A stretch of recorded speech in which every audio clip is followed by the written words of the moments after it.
back to Sunrise. Now, Poetry Bloc, in association with the Phusion Models International, presents a journey through the mystique of ancient Egypt with food for thought, an extraordinary fusion of fashion, food and poetry, slated to enchant patrons. So joining us this morning to tell us more are event organizer Don MacGregor-Bromfield and event organizer and poet Maveric Webb. Welcome to Sunrise. Thank you. Thanks for having us. Thanks for being here. I'm curious, food, fashion, poetry, how do those come together? And tell us more about the event. Okay, so the event is tomorrow at the Hotel on the roof. The ambiance is absolutely fantastic, so that is part of what we're selling, the experience.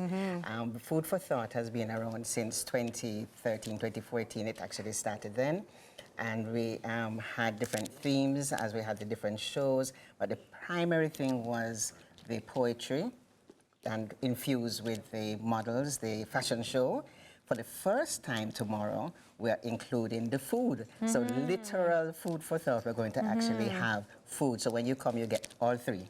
So you're going to get some food from the hotel, you're going to get the fashion, you're going to get the poetry. Okay, so that's how that Egypt evolved. is your inspiration, your theme. That's the theme. Why? For this one. Well, part of the, Maverick is part of the reason why we decided to go with the Egyptian, because we've had different themes for each show that we have had with the Food for Thought. The last one was Asian. So when it actually started, they were actually, the group of, I met them already formed, the Poetry Bloc, and they were actually studying the Egyptians, the Socrates, they were actually studying them.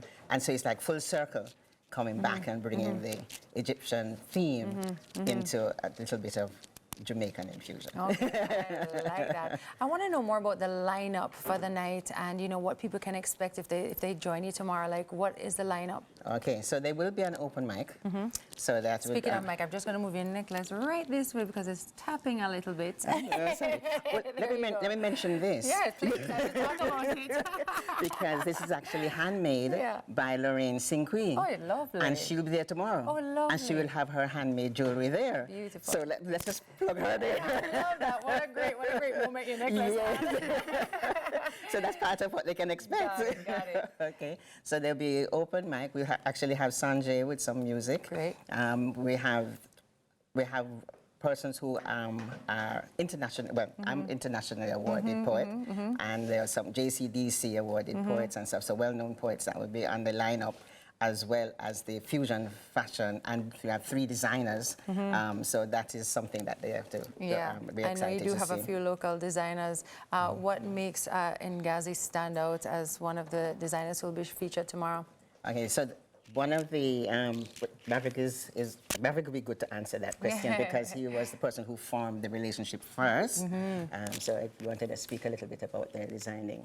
Hello, it's Maverick. Ngazi, what I love about Ngazi is that she embodies what Food for Thought is all about.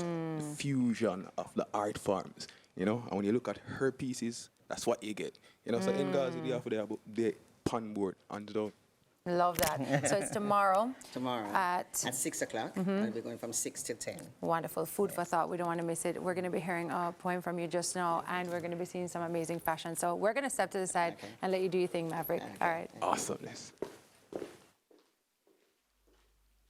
I'm just going to jump straight into the poem. It's called The Perception of Beauty. She is simply beautiful. She reminds me of a nursery rhyme.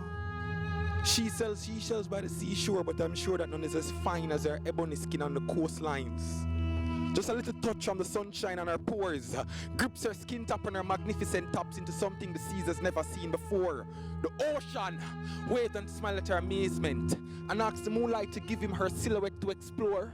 The moon winked in agreement and said we grant the ocean's request shortly after her image surfaced. Black, exquisite silhouette on the ocean surface for the seas to reflect. Horizon, nature yearns to explore. Her head crowned with a tiara of reef.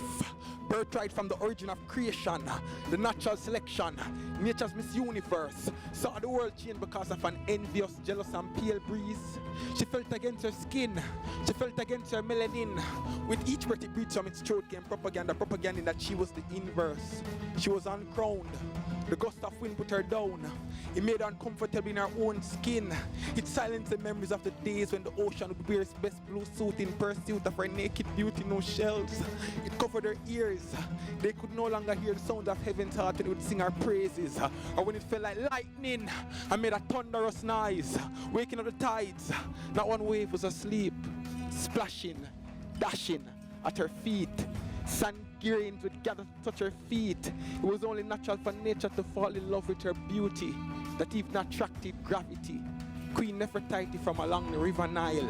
In her bloodstream flows black splendor, but a certain element didn't want her to remember that she's the beauty that came before the seas. But she'll one day see the trend that went through the needle eye and gave birth to the material from which she was conceived. And that's when she'll tell you what the sun, the moon, the earth, and the ocean sees. Silla.